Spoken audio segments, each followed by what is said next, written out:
ఈరోజు గుడివాడ నియోజకవర్గంలో వెనిగళ్ల ఫౌండేషన్ ద్వారా మెగా వైద్య శిబిరం ఏర్పాటు చేయడం జరిగింది.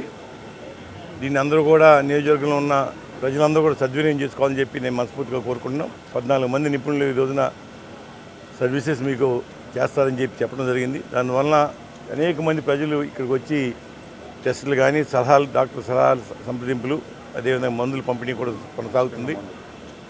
చాలా సంతోషం. బ్రహ్మాండంగా విజయవంతంగా ముందుకెళ్తున్నాం. అలాగే జగన్మోహన్ రెడ్డి అధికారం వచ్చిన తర్వాత వైద్య రంగం పూర్తిగా ఫెయిల్ అయింది. ఈరోజు గతంలో అధికారం రాకముందు ఆరోగ్యశ్రీ మీద ఏం చెప్పారు మనకి, ఇవాళ ఏం జరుగుతుంది? ఇవాళ ఏ హాస్పిటల్కి వెళ్ళినా ఆరోగ్యశ్రీ ద్వారా ఏ హాస్పిటల్ సర్వీస్ ఇవ్వట్లా. ఎందువల్లంటే బకాయిలు ఉన్నాయి. ప్రభుత్వం డబ్బులు చెల్లించక సేవలేమో పేద ప్రజలు వైద్య సేవలు వినియోగించలేకపోతున్నారు. చాలా ఇబ్బందులు పడుతున్నారు.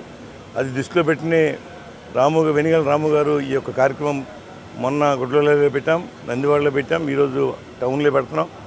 అందరికీ వైద్యం అందాలనే ఉద్దేశంతోనే పేద బడుగు బలహీన వర్గాలు కానీ మధ్యతర కుటుంబాలు కానీ ఎవరికైతే అవసరాలు ఉన్నాయో అన్నీ కూడా సేవ చేద్దామని చెప్పి ఉద్దేశంతో ఏర్పాటు చేయడం జరిగింది. అందరినీ కూడా ఎవరైతే నిపుణులు డాక్టర్స్ ఉన్నారో వాళ్ళందరూ కూడా శుభాకాంక్షలు అభినందనలు తెలియజేస్తున్నా.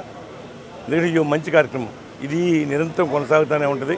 ఇప్పటికే చాలా క్యాంపులు ఏర్పాటు చేశాం. దీని అందరూ కూడా ఈరోజు గుడివాడ నియోజకవర్గ ప్రజలందరూ కూడా సద్వినియోగం చేసుకోవాలని చెప్పి కోరుకుంటూ సెలవు తీసుకుంటున్నారు.